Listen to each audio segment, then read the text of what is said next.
नमस्कार दोस्तों, आज हम लोग क्लास 6 के जो विज्ञान की पुस्तक है, साइंस की बुक है, उसका पहला चैप्टर पढ़ेंगे।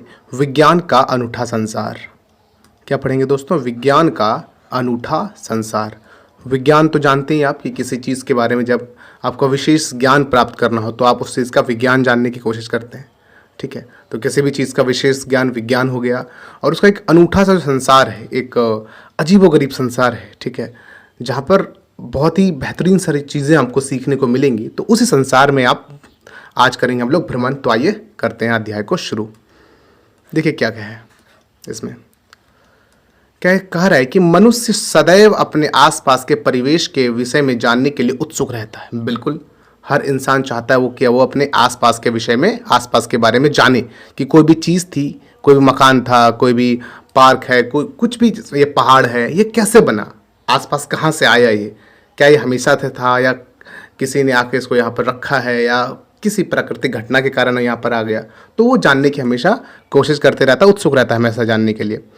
बचपन से ही हम अपने आसपास के क्षेत्र के बारे में खोजने लगते हैं और प्रश्न पूछने लगते हैं। बचपन से ही हम लोग अपने माता पिता से, अपने बड़े लोगों से, अपने दोस्तों से इस प्रकार के प्रश्न पूछते रहते हैं विज्ञान किसी भी चीज़ के बारे में जानने के लिए।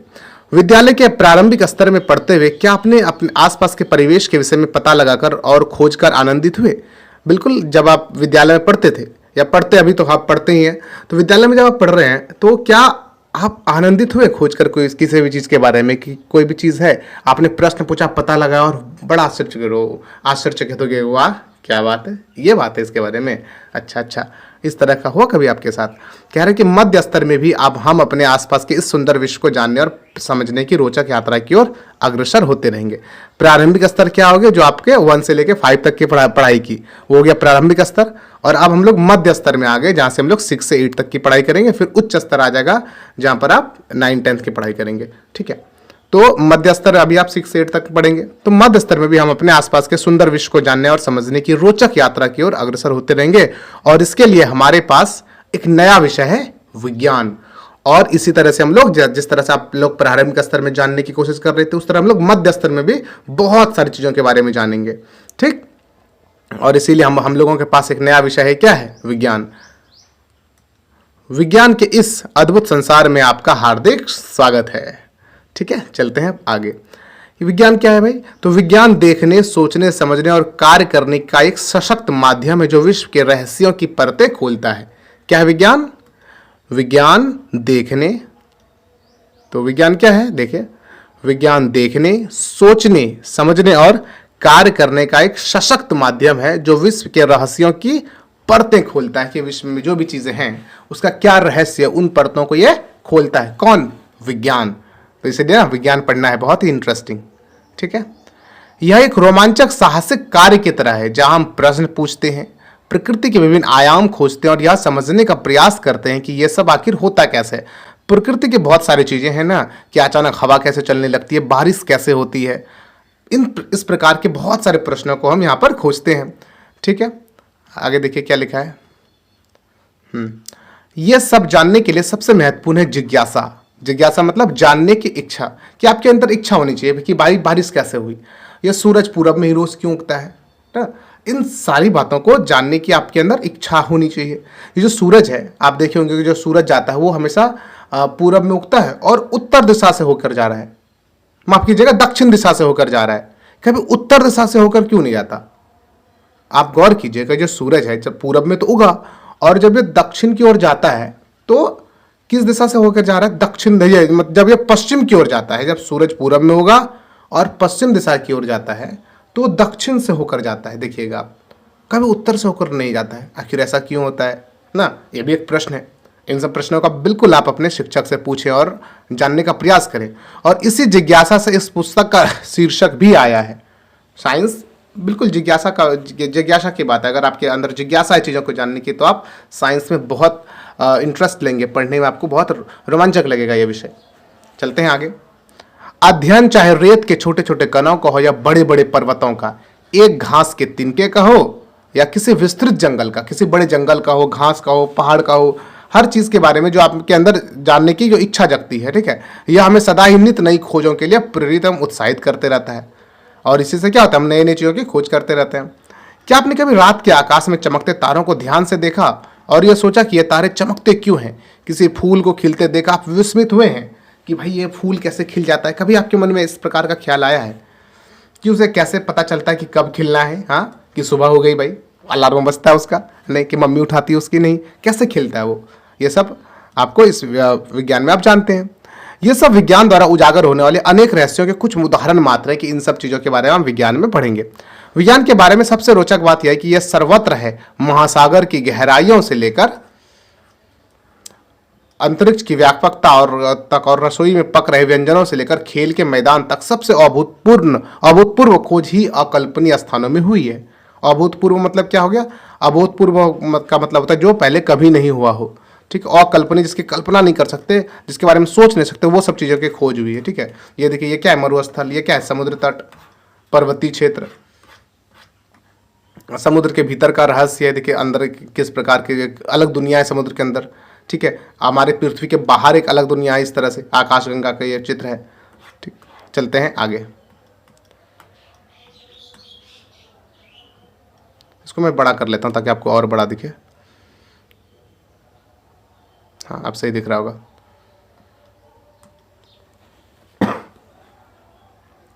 विज्ञान एक व्यापक और अंतहीन जिज्ञासा पहेली जैसा है। हमारे द्वारा की गई प्रत्येक नई खोज इस पहेली का एक और टुकड़ा जोड़ देती है। वैज्ञानिक पहेली की तरह है ना, आपको हर चीज़ सुलझानी पड़ती है। बहुत जैसे कोरोना आया था तो उसमें क्या हुआ था भाई, उसकी वैक्सीन नहीं मिल रही थी, फिर उसको खोजा गया विज्ञान के द्वारा ना, और आपको पता चला है कि यही तो इस पहेली की सबसे अच्छी बात है। तो एक नई खोज जुड़ गई इसमें, ठीक है। तो एक कोरोना की और दवाई बन गई एक बीमारी की, तो नई नई खोजें क्या होती है इसमें जुड़ती जाती है विज्ञान में। आपको इसकी कोई सीमा नहीं है कि हम क्या क्या खोज सकते हैं, क्योंकि ज्ञान का हर नया भाग नए प्रश्नों तथा खोजों की ओर ले जाता है। हम कभी कभी देखते हैं कि इस पहेली का एक टुकड़ा गलत स्थान पर जोड़ दिया गया और उसे वहां से दूसरे स्थान पर ले जाने की आवश्यकता है, नई खोजें प्राय विश्व के बारे में हमारी समझ बढ़ाती है। और मतलब जितनी भी आप गलतियां भी करेंगे तो कुछ चीज़ें खोज लेते हैं आप। पावरोटी सबका तो इसी तरह आविष्कार हुआ होगा ना, मतलब पावरोटी की जो खोज भी होगी लोगों ने बनाया होगा तो इसी तरह बनाया होगा कि रोटी के बनाने के लिए आटा छोड़ा होगा, बहुत अधिक देर रहा गया होगा, फूल गया होगा, फिर उसका रोटी बनाया तो थोड़ा सा क्या हो गया, मुलायम अधिक हो गया, ठीक है। तो जाना भाई अच्छा ऐसा होता है इसमें ना, तो फिर इस तरह से पाव रोटी बनने लगा कि अगर आटा को अधिक फुला दिया जाए, अधिक देर तक छोड़ दिया जाए उसमें, ठीक है, उसको मुलायम कर दिया जाए तो पाव रोटी टाइप कुछ बन सकता है। तो गलतियों से भी बहुत सारी चीज़ों की खोज हो गई। चलते हैं आगे। आप जैसे जैसे यह पुस्तक पढ़ेंगे आपके सामने अनेक रोचक विचार आएंगे। आप कई नए प्रयोग करेंगे जो आपको विचार करने को प्रेरित करेंगे, और आप यह भी जानेंगे कि हमारे दैनिक जीवन में यह सब कैसे उपयोगी है। अनुमान लगाइए कि जब नई नई खोज करेंगे तो क्या होगा। तब हमें यह समझ आने लगेगा कि ये सभी विचार एक दूसरे से जुड़े हैं, ठीक है। जब हम लोग अभी वैसे भी पढ़ेंगे भी तो पता चलेगा कि बहुत सारे वैज्ञानिकों ने जो खोज की वो एक दूसरे से किस तरह से जुड़े हुए हैं, ये हम जानेंगे। आइए देखते हैं। आइए इस यात्रा को आरंभ करते हैं अपनी पृथ्वी से। कहाँ से शुरू करते हैं इस यात्रा को? पृथ्वी से। पृथ्वी एकमात्र ऐसा ग्रह है जिस पर जीवन है। हमारे सौरमंडल में, ठीक है, जो सूरज के चारों तरफ घूमते हैं 8 ग्रह हैं, लेकिन उनमें से पृथ्वी एकमात्र ऐसा ग्रह है जिस पर क्या है, जीवन होता है। पृथ्वी पर पर्यावरण भी है और जिसकी रक्षा करना अति आवश्यक है। पृथ्वी पर पर्यावरण भी है और इसकी रक्षा करना बहुत जरूरी भी है। पृथ्वी पर जीवन की एक अद्भुत विविधता है। पौधे और जंतु जो इस ग्रह के विभिन्न क्षेत्रों में जीवित रहने और फलने फूलने में सफल हो सकते हैं, ठीक है। पृथ्वी पर जीवन की अद्भुत विविधता मतलब क्या हुआ कि बहुत अलग अलग सारी चीजें हैं यहाँ पर, अलग अलग विभिन्न चीजें हैं, ठीक है। पौधे और जंतु जो इस ग्रह के विभिन्न क्षेत्रों में जीवन रहने और फलने फूलने में सफल हो सके। कि जो पौधे हैं, जो जंतु हैं, वो बहुत अलग अलग क्षेत्रों में रह रहे हैं। कोई बहुत अधिक ठंड में रह रहा है, कोई बहुत अधिक गर्मी में रह रहा है, और अपने आप को सभी ने क्या किया है, ढाल लिया है उस जलवायु के अनुसार, उस परिवेश के अनुसार, ठीक है। आपने किसी बीज को एक पौधे में एक और किसी इल्ली कैटरपिलर को एक सुंदर तितली में परिवर्तित होते देखा होगा। जो कैटरपिलर में रहता है, तितली जो शुरुआती अपने दौर में रहती है ना, इस तरह से कीड़े की तरह रहती है, ठीक है। यही फिर कैटरपिलर बनती है, ये माफ कीजिएगा, ये फिर तितली बनती है। कैटरपिलर इस तरह से जो शुरुआती दौर में रहता है, तितली इस तरह से रहती है वो, ठीक। तो ऐसे अवलोकन किए होंगे इन पौधों और जंतुओं का विकास किस प्रकार होता है। तो हम लोग इसमें सीखेंगे कि ये पौधे और जंतु किस प्रकार बढ़ते हैं। आपने भी देखा ही होगा कि पौधे पहले बीज डालेंगे, बीज से फिर क्या होगा, अंकुरन निकलेगा इस तरह का, फिर ये धीरे धीरे बड़ा होते जाएगा। गाय का बछड़ा देखा होगा आपने, जिस तरह से जन्म लेता है, फिर ये धीरे धीरे बड़ा होते जाता है, तो फिर बड़ी गाय बन जाती है, फिर इसके ना फिर इनका भी बछड़ा होता है। इस तरह से आपने देखा होगा बहुत सारी चीज़ें। वास्तव में हमारे शरीर की वृद्धि विकास के लिए हमें भोजन की आवश्यकता होती है। विशेष रूप से भारत जैसे विशाल और विविध देश में भोजन अत्यंत मनभावन है। मनभावन मतलब मन को भा लेता है, इतना अच्छा अच्छा भोजन है इस देश में।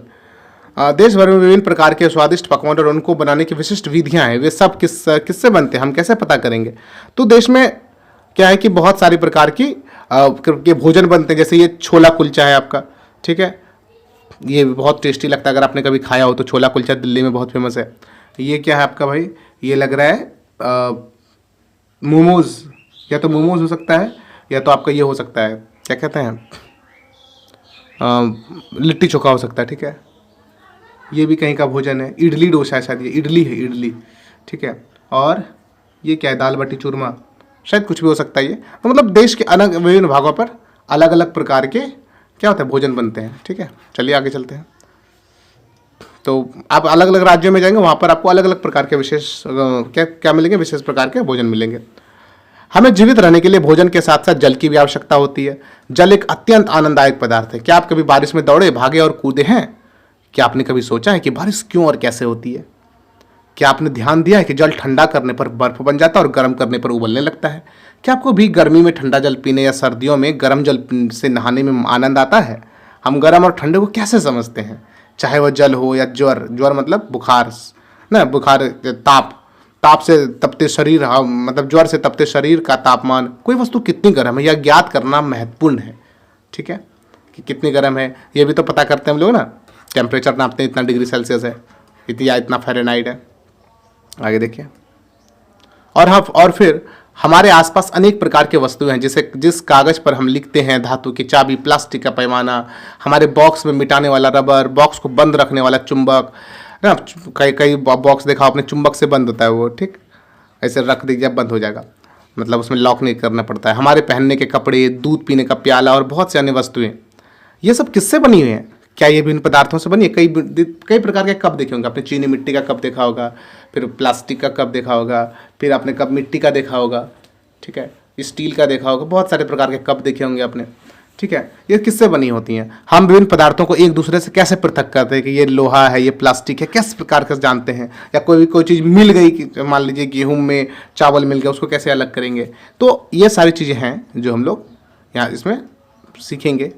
चलते हैं आगे। क्या है इस पुस्तक की यात्रा में, हम सब जैसे जैसे आगे बढ़ेंगे वैसे वैसे इस पृथ्वी पर विद्यमान प्रत्येक वस्तु के बारे में प्रश्नों की अंतहीन से सूची बनती जाएगी। जिस तरह से हम लोग क्या करेंगे, आगे बढ़ते जाएंगे, इस पुस्तक को पढ़ते जाएंगे, ठीक है, तो अब बहुत सारी चीज़ों की प्रश्नों की सूची बनती जाएगी, ठीक है। आपके दिमाग में बहुत सारे स्तर का प्रश्न आते जाएंगे। किंतु प्रश्नों की यह सीमा केवल पृथ्वी के लिए क्यों है? हम इससे परे सूर्य, चंद्रमा और आकाश में चमकने वाले लाखों तारों पर भी प्रश्न पूछ सकते हैं। लेकिन और जब प्रश्न पूछेंगे केवल पृथ्वी से थोड़ी पूछेंगे, हम तो इससे परे भी प्रश्न पूछ सकते हैं ना, कि तारों के बारे में पूछ सकते हैं, मंगल ग्रह के बारे में पूछ सकते हैं, बृहस्पति ग्रह के बारे में पूछ सकते हैं, ठीक, सूर्य के बारे में पूछ सकते हैं। तो बहुत सारे तरह के प्रश्न आपके दिमाग में आएंगे और हम लोग उसका आंसर जानेंगे भी। आगे क्या है देखिए। हम स्वयं अपने प्रश्नों के उत्तर ढूंढने का प्रयास कैसे कर सकते हैं? बिल्कुल, कैसे कर सकते हैं हम लोग स्वयं ढूंढने का प्रयास? उसके बारे में थोड़ा सा पढ़ाई करके, समझ के, उसके बारे में सोच के, या फिर गूगल करके ना, उसके बारे में इंटरनेट पर पढ़ाई करके। चाहे आपको किसी पत्ती की संरचना के बारे में जानना हो कि वो जो पत्ती है वो किस प्रकार बनी है, या कि वस्तुएं कैसे गति करती हैं, या कि मूंगफली के छिलके को कैसे अलग करते हैं, इस पुस्तक का प्रत्येक अध्याय आपकी जानने की इच्छा को जागृत करेगा ही, संभवतः आपके मन में अनेक प्रश्न भी पैदा करेगा, ठीक है। तो कुछ प्रश्नों का उत्तर भी देगा और कुछ और भी प्रश्न आपके दिमाग में पैदा करेगा, जैसे हम खोजेंगे अपने जीवन में, ठीक। चलते हैं अब आगे। चाहे आपने ध्यान न दिया हो, फिर भी आप अनेक प्रश्नों के उत्तर अब तक ढूंढते रहे होंगे। मान लीजिए कि आपकी कलम लिखना बंद कर देती है, तब आप क्या करेंगे? आप शायद अपने आप से आप प्रश्न पूछेंगे कि मेरी कलम ने लिखना क्यों बंद कर दिया, भाई क्या हो गया इसमें? हाँ, आप ये अनुमान लगाएंगे कलम में स्याही समाप्त हो गई लगता है ना, तो खोल के देखेंगे उसको आप, तब आप इस अनुमान का परीक्षण कलम खोलकर रिफिल के स्याही जांच करेंगे। यदि वह खाली है तो आप जान जाएंगे अच्छा कि लगता है खत्म हो गया ना, आपका अनुमान सही था। परंतु मान लीजिए कि आप देखते हैं कि स्याही समाप्त नहीं हुई है, तब आप क्या करेंगे? अब एक और अनुमान लगाएंगे कि संभवतः स्याही सूख गई है। क्या हो गई है? स्याही सूख गई है, इस चीज़ का आप लगाएंगे अनुमान। कि लगता है स्याही सूख गई है, इसकी जांच करने के लिए अनुमान है कि सही है कि नहीं। अब आप कुछ और प्रश्न करने का प्रयास करेंगे, अब स्याही सूखी है कि नहीं, इसके लिए क्या करेंगे आप, ये जानने के लिए देखिए क्या करते हैं। वास्तव में विज्ञान मतलब बहुत सारी चीज़ के हम लोग क्या करते हैं, कलम को पकड़ कर गोल गोल घुमाते हैं, उसको जोर जोर से ऐसे ऐसे कर मतलब क्या करते हैं, मतलब ऊपर से नीचे लाते हैं जोर जोर से उसको, ताकि वो सही हो जाए। बहुत सारी चीज़ों का प्रयास करते हैं हम लोग करने का उसमें। ठीक, आगे देखिए क्या लिखा है। वास्तव में विज्ञान ऐसे ही कार्य करता है। आपका यह जानने का प्रयास कि आपकी कलम लिखना क्यों बंद कर दिया, वैज्ञानिक विधि का एक उदाहरण है। ठीक है, तो क्यों लिखना बंद कर दिया, ये वैज्ञानिक विधि से हम लोग इस बारे में जानते हैं। ठीक है, आइए सोचिए और लिखिए, एक ऐसी ही अन्य समस्या के बारे में लिखें जिसे आपने हल करने का प्रयास किया हो। आपने अपने किन चरणों का पालन किया। कोई ऐसी समस्या है अपने जीवन में जिसने आपने हल करने का प्रयास किया हो, आपने किन चरणों का इसमें पालन किया। मान लीजिए किसी बच्चे ने पूछा कि भाई कि रॉकेट कैसे उड़ता है, तो उसके दिमाग में ये सवाल आया, तो उसको कैसे हल किया उन्होंने, कैसे उसके बारे में जाना। तो पहले तो अपने खुद से दिमाग लगाया, कई रॉकेट, दिवाली में जो रॉकेट उड़ते हैं उनको देखा। ठीक है, वहाँ से जब समझ नहीं आया तो उसने क्या किया भाई, शिक्षक से पूछा, हो सकता है शिक्षक ने बता दिया हो, या फिर इंटरनेट पर भी देखा। ठीक, इस तरह से आपने किन चरणों का पालन किया उसको जानने के लिए कोई भी प्रश्न हो तो आप यहाँ पर लिख सकते हैं। और एक बार जरूर सोचें कि आपने जब आपके दिमाग में कोई प्रश्न आया था, आपने किन किन चरणों का पालन करके उसको पूरा किया। ठीक है, कौन कौन से स्टेप लिए आपने। आगे देखिए क्या लिखा है कि विज्ञान केवल तथ्यों एवं आंकड़ों को याद करना अथवा केवल प्रयोग करना नहीं है। ये नहीं कि विज्ञान में परिभाषा दे दी और आप रट लिए, वो विज्ञान थोड़ी है। विज्ञान चरण दर चरण प्रक्रिया का पालन करते हुए हमारे प्रश्नों के उत्तर ढूंढने में सहायक होते हैं। वे कौन से चरण हैं जिनका हम अनुपालन कर सकते हैं। विज्ञान क्या है, चरण दर चरण, स्टेप बाय स्टेप हम लोग क्या करते हैं, प्रश्नों के उत्तर ढूंढने का क्या करते हैं, इसमें प्रयास करते हैं। ठीक है, आगे चलिए देखिए। सबसे पहले जो हमें रुचिकर लगता है या जिसे हम समझ नहीं पाते, हम उसका अवलोकन करते हैं, उसे देखते हैं भाई क्या हो गया है, उसे ना उसका अवलोकन करते हैं। सबसे पहले मान लीजिए क्या हो गया है कि एक कुत्ता ठीक से चल नहीं पा रहा है। ठीक है, तो हम क्या करेंगे, उसके बारे में अवलोकन करते हैं, भाई क्या हो गया इसके पैर में। ठीक है, चल क्यों नहीं पा रहा है ये हमें अचंभित करता है। और शायद हम इसके बारे में प्रश्न सोचते हैं कि लगता है किसी ने पत्थर मार दिया है, या हो सकता है किसी गाड़ी के नीचे आ गया हो, हाँ, या हो सकता है इसके पाँव में घाव हो गया हो, कुछ भी हो सकता है। इसके बाद हम उस प्रश्न के संभावित उत्तर का अनुमान लगाएंगे ना, उत्तर घाव हो गया हो, गाड़ी ने ठोकर मार दी, इस तरह के हम लोग पहले प्रश्न सोचेंगे, हुआ क्या था, क्यों नहीं चल पा रहा है, फिर उसका उत्तर ढूंढेंगे।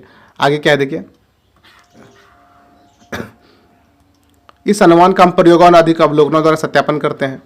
ठीक है, फिर उसको क्या करेंगे हम लोग, उसको क्या करेंगे, घाव है मान लीजिए, उसको पैर साफ करके ठीक कर देंगे उसका, तो हो सकता है वो कर ले। या हम लोग देखिए कोई और अगर प्रॉब्लम है, मान लीजिए दही क्या होता है, आपने देखा कि भाई माँ ने दही दिया, दूध में दही जोरन डाला और क्या दही जम गया, थोड़ा सा दही डाल दिया पहले उसमें, तो कुछ देर बाद पूरा दही बन गया। तो इस तरह से आप भी करके देखेंगे ना, पहले कैसे होगा, फिर अनुमान लगाते हैं, अच्छा लगता है उसमें से कुछ है जो पूरा दही में फैल जाता है, या दूध को कुछ बदल देता है वो। तो फिर आप क्या करेंगे, इसमें प्रयोग करेंगे, आप खुद करके देखेंगे ऐसा क्यों हो जाता है। इसके बाद हम परिणामों का इसके बाद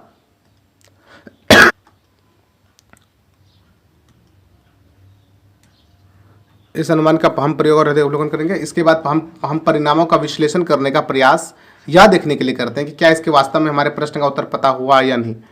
तो हम फिर उसमें बहुत सारे इस तरह से प्रयास करते हैं, फिर देखेंगे हमसे जब हुआ कि नहीं।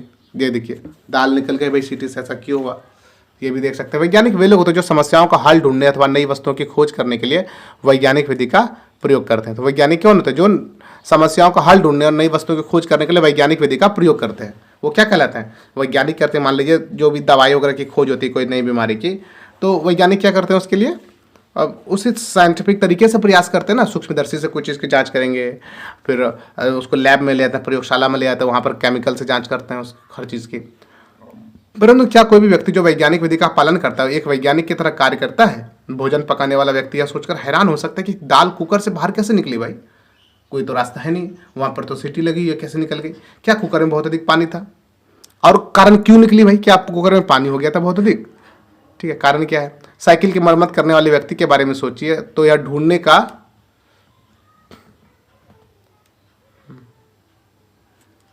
जो साइकिल मरम्मत कर रहा है व्यक्ति, ठीक है, पंचर जो बनाता है, तो उनके बारे में सोचने का प्रयास कीजिए कि वो क्या ढूंढने का प्रयास कर रहे हैं कि टायर से हवा निकली कैसे भाई, क्या कोई कांटा गड़ा है, कोई पत्थर धंस गया अंदर, क्या कैसे लीक हो गया, ठीक है, वो प्रयास करता है। हवा कहाँ से बाहर निकल गई, या कोई विद्युत ठीक करने वाले व्यक्ति या ढूंढने का प्रयास करता है कि विद्युत बल्ब क्यों नहीं जल रहा है, आखिर क्या चूहे ने तार काट दिया, या कहीं तार फॉल्ट हो गया, या बल्ब ही खराब है, या होल्डर ही खराब है, ये दिमाग लगाते रहता है। क्या कोई समस्या बल्ब में या स्विच में है? जब हम प्रश्न पूछने और उनका उत्तर ढूंढने का प्रयास करते हैं तो एक तरह से हम सभी वैज्ञानिकों जैसा कार्य करते हैं। और हम लोग भी अगर इस तरह से वैज्ञानिक तरीके से कोई भी चीज़ को ढूंढते हैं, हम भी क्या हो गया, वैज्ञानिक तरीके वाला कार्य कर दिया हमने, वैज्ञानिक वाला कार्य कर दिए। आप अपने दैनिक जीवन में ऐसी एक परिस्थिति का वर्णन कीजिए जहाँ पर कोई व्यक्ति वैज्ञानिक विधि का अनुसरण करता है, जो आपने देखा हो कि वैज्ञानिक विधि से उस चीज़ का काम किया कोई किसी ने, तो उस चीज़ को आप यहाँ पर लिख सकते हैं। चलते हैं आगे। अपने से प्रयास करते हैं ठीक करने का, नहीं होता तब उसे विशेषज्ञ के पास, मिस्त्री के पास जाते हैं। यह समझना आवश्यक है कि विज्ञान को समझने और सीखने के लिए जिज्ञासु होना और आसपास के वातावरण का अवलोकन करना सर्वोपरि है। और ये जिज्ञासा बच्चों में बड़ा देखने को मिलता है। उसको मोबाइल दे देंगे आप अगर, तो वो तोड़ के देखेगा अंदर में मोबाइल कि भाई मोबाइल के अंदर है क्या। आजकल तो मोबाइल लोग वो रील्स देखते हैं, बट पहले जो मोबाइल होता था, मैंने मतलब बहुत बच्चे क्या करते थे, पहले मोबाइल को देखते थे, बड़ा आश्चर्य लगता था उनके मन में कि ये वहाँ से बात कैसे हो जाता है, मोबाइल से आवाज़ कहाँ से आती है, कौन आदमी बोलता है अंदर में, है ना, वो चीज़ लगता था उनको। क्योंकि जब हम जिज्ञासु होते हैं तब हम प्रश्न पूछने लगते हैं कैसे और क्यों। जैसे आप कंप्यूटर देखते हो तो आपको लगता है कि कैसे चलता है कंप्यूटर, कैसे कोई मूवी निकाल लेता है, कैसे कोई गाना बजा लेता है कंप्यूटर में, आप सीखने का प्रयास करते हैं आप।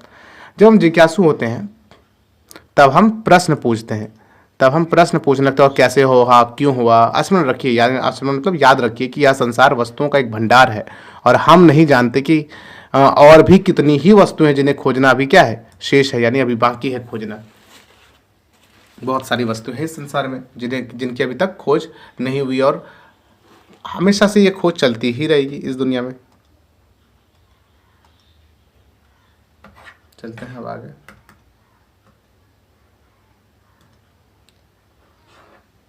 आइए क्रियाकलाप 3 को देखते हैं। 1.3 क्या है इसमें,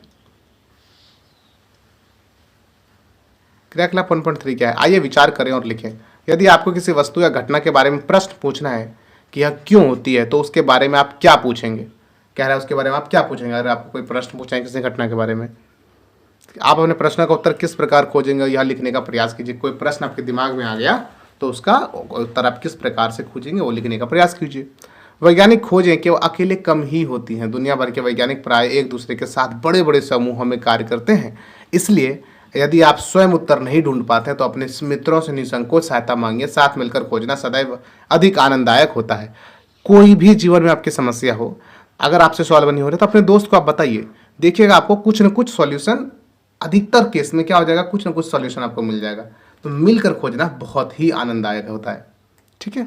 तो जब भी आप कोई भी चीज़ खोजिए और आपको ना मिले तो एक बार अपने मित्र से ज़रूर सहायता मांगे आप, ठीक है। चलते हैं आगे।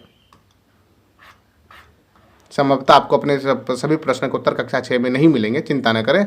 आप विज्ञान की यात्रा पर निकल पड़े हैं। अगले 5 वर्षों के लिए या उससे भी आगे आपको हर चीज़ की जानकारी मिलेंगे। बारिश क्यों होती है ना, इन सब की तरह के बारे में आपके प्रश्न आते होंगे दिमाग में।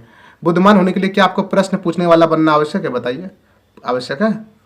मुझे लगता है बहुत बिल्कुल आवश्यक है। क्योंकि जिस इंसान में देखिए जानने की इच्छा नहीं, अगर आप प्रश्न पूछने वाले व्यक्ति नहीं हैं तो आपको पढ़ाई बहुत भारी लगेगी, आपको लगेगा कि एक बोझ लगेगा ना। बट अगर आप ऐसे इंसान हैं जो प्रश्न पूछते हैं, ठीक है, प्रश्न पूछना आपको अच्छा लगता है लोग किस हर चीज़ के बारे में, तो आप उम्मीद है कि अधिक से अधिक, और आप आशा है कि इसमें क्या होगा ना, आपको बड़ी संभावना है इस चीज़ की कि आप एक बहुत अच्छे वो बनेंगे, जो एक अच्छे क्या कहते हैं बुद्धिमान व्यक्ति बनेंगे। क्योंकि आपके पास प्रश्न पूछने का साहस आएगा, आप बड़े बड़े लोगों से प्रश्न पूछ पाएंगे जिससे आपको अच्छे अच्छे आंसर मिलेंगे। जिस प्रकार बच्चे बारिश का आनंद लेते हैं उसी प्रकार विज्ञान भी एक आनंदमय खोज जैसा है। विज्ञान की इस यात्रा का आनंद लें और खोज करते रहें। ब्रह्मांड के अद्भुत रहस्यों के बारे में सोचना कभी भी बंद ना करें, प्रश्न पूछते रहिए।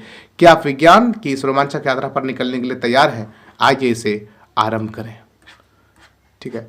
तो इस प्रकार से आपका ये पहला चैप्टर होता है समाप्त, ठीक। यहाँ से होती है आपके विज्ञान की यात्रा का शुभारंभ।